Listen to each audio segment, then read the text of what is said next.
New agents, listen up carefully. I wish someone had told me these things 34 years ago.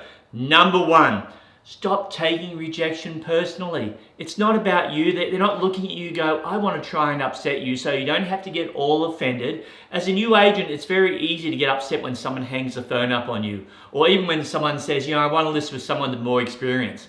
It's probably the truth.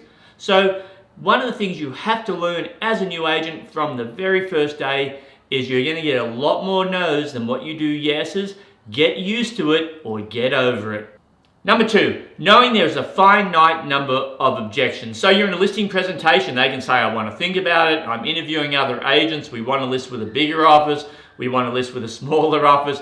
We want to list with someone with more experience. We want an agent with more enthusiasm. There's a finite number of objections as an agent you can get, whether you're with a buyer or whether you're with a seller. And the sooner you understand this, the sooner you start to catalog them, understand them, know how to overcome them, the better you become that from day one in your career, the better agent you'll become. And then after a couple of years, your presentation improves to the point where you really don't have to be that great at handling objections, because your presentation eliminates or overcomes most objections before they ever come up. So understand that if you're getting objections, that's okay. Come back to the office, write it down, figure out a way to overcome it. Then when you get it again, you'll be able to handle it, and then eventually you don't get that objection. So understand there is a finite number. Once you learn them, you're really on your way at that point.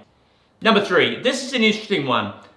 We're all told we have to set goals in real estate. Day one, I think that's the first thing I was told within the first hour. You've got to set goals. How much money do you want to make? Now, this is going back to the mid-'80s, and I said, I want to make $100,000, which back then was a massive amount of money, probably equivalent to making, saying I want to make $500,000 in my first year today. When I set that goal, I had no idea what it would take to get that goal. I didn't know what was required. I didn't know how much work was needed, how many leads, how many listings, how many buyers I had to work with, how many listings I'd take that wouldn't sell. I didn't know any of that. So my advice to a new agent is when you set a goal, go to someone that you know will support you in whatever goal you set, and ask that agent, for my level of experience, is it realistic? Don't ask an agent your own level. That's a waste of time. Ask an agent that's out there selling 4, 5, 6, 7, 8, 9, 10 houses a month. Ask them, is this realistic for me? And they might say, whoa, no, Daryl, no, to do that, you've got to sell 4 houses a month. Back it off a little bit, focus on 1 house a month, get that under control. Then if you sell that first house in the first week, then maybe look it up in your goal. It might be something like that. So that's my advice for a new agent. Set your goals, but make sure they're realistic. Number 4, this is one that I kind of learned along the way, and you can't do it really as a brand new agent, but after about the first year, you can morph into this. Market yourself above the company.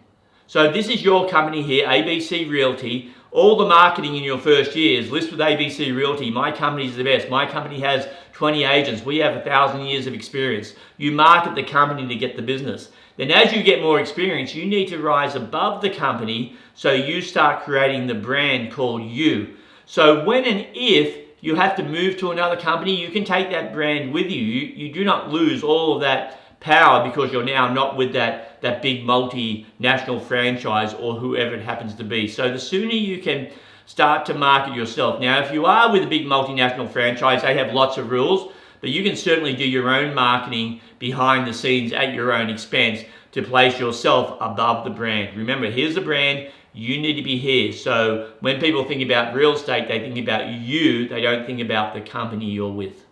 Number 5, as a new agent, understand the value of your very first past client. So you've got a transaction, whether it's with a buyer or seller, the transaction closes, it settles, you get paid, you now have a past client. That past client is your first best advocate for you, because I'm assuming you've done a fantastic job because you've got lots of time to look after that client. So you had to have a dialogue with that client saying, Jay, I appreciate the fact that we did business together. Most of my business comes by way of endorsement or referral. I'd love to get your endorsement or referral. Who do you know of now who may be thinking of buying or selling in the next 6 months? Take your time. You have to start to do that from day one.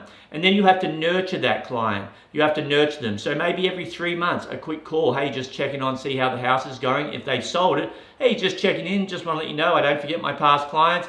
Thought I'd just call and say hi. You don't have to ask for business every time, but you have to keep top of mind with them. And then when you get 2, 3, 4, 5, 6, 1,000 past clients, you'll have more systems in place to do that, where you probably won't make that personalized call as much, or you may delegate that off to someone. But from day one, look after that past client. Don't just sell the house and move on and say, that's it, I'm done. So that's it. That's additional 5 tips for brand new real estate agents. So please like and subscribe, hit the bell if you want to be reminded of the next video. And that's it for now. Go and sell.